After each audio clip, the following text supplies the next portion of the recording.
আসসালামু আলাইকুম ওরহমতুল্লাহি বারাকাতুহু। কথা বলবো ইমিগ্রেশন নিয়ে। ইমিগ্রেশনে আমরা জানি যে হিউম্যান রাইটসের কারণে অনেক ডিপোর্টেশন হওয়া সম্ভব নয়। এটা নিয়ে বেশ কথাবার্তা চলছে। এবং এর মধ্যে কিছু কিছু এক্সপার্ট বলতে যাচ্ছেন যে যারা অপরাধ করবে তাদেরকে যাতে সহজে পাঠানো যায়। টরি পার্টি অলরেডি বলেছে যে হিউম্যান রাইটস লটা একটু চেঞ্জ করা দরকার। তো যে নিউজটা আসছে সেই নিউজটা আপনাদের সঙ্গে শেয়ার করব। ফরেন ক্রিমিনালস আর routinely using human rights claims to avoid, মানে ডিপোর্ট করার ক্ষেত্রে হিউম্যান রাইটস লটা ব্যবহার করে তারা অ্যাভয়েড করে যায়। এবং ব্লান্ট অ্যাসেসমেন্ট এটা যে হয় from shadow Home Secretary was prompted to rush ruling that convicted foreign nationals have been allowed to dark deportation order for what the first glance appeared to be nonsensical reasons. মানে shadow home secretary উনি বলছেন এটা nonsensical, কোনো ধরনের sense make করে না।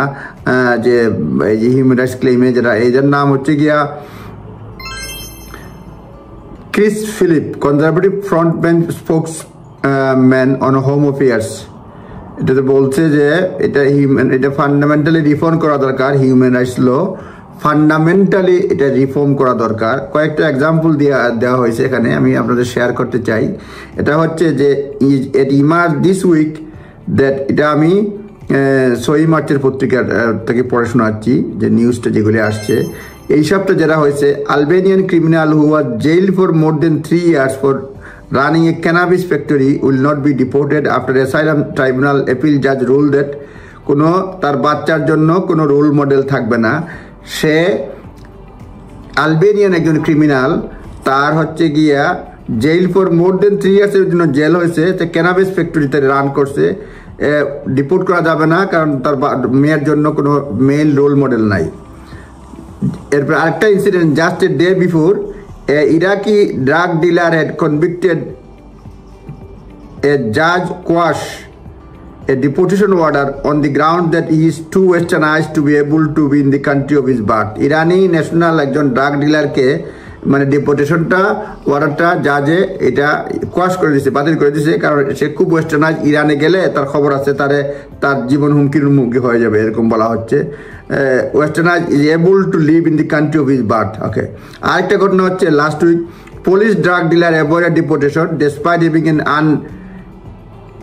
unenviable list of convictions because he claimed not to be able to speak his native language. আরেকজন police drug ডিলারকেও deport করা যায় নাই কারণ সে বলছে যে সে নেটিভ ল্যাঙ্গুয়েজে কথা বলতে পারে না। And the beginning of this year, judge ruled that a Jamaican man who raped a sleeping woman could not be deported after being released from prison because of his bisexual.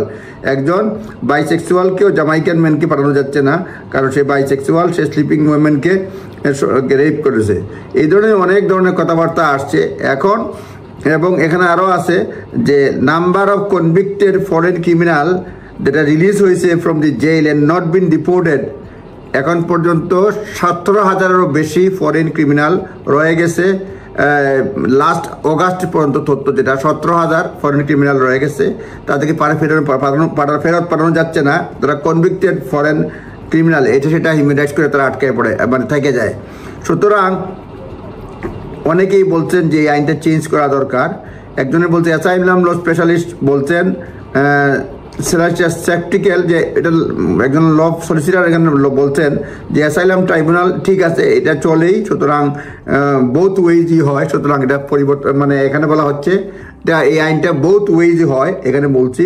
And she adamant that law does not need to reform, law reform করার দরকার নাই।